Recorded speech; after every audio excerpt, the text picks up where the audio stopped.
sumasagot para di matuloy ang fixed marriage na to. Nasaan ako? Nawalan ka ng malay, Arvin. Arvin ang pangalan ko? Sino ka? Wala akong maalala. Huwag ka mag-alala. Nandito ako. Kasamahan kita.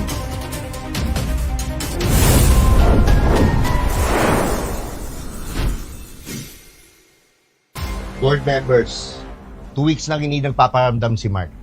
Lahat ng social media accounts niya, lahat ng telepono, kinontak, hindi siya makontak ngayon. So dahil dyan, para masalba ang kumpanya natin, ako na muna ang magpapatakbo nitong kumpanya as head ng Polaris Group. So ibig sabihin, lahat ng gusto ko, susundin niyo. Malinaw ba?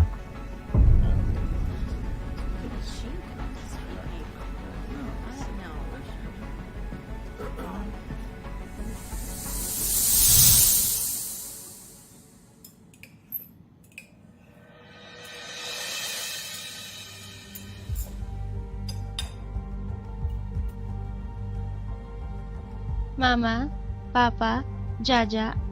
Siya nga pala si Arvin, ang boyfriend ko.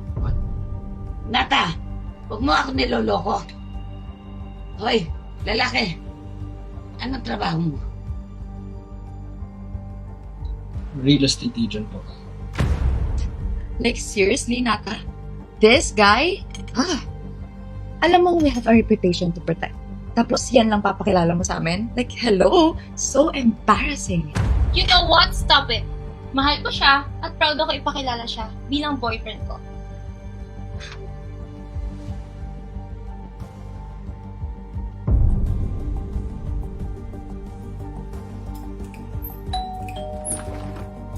Mark! Welcome home! Wow! My future son-in-law!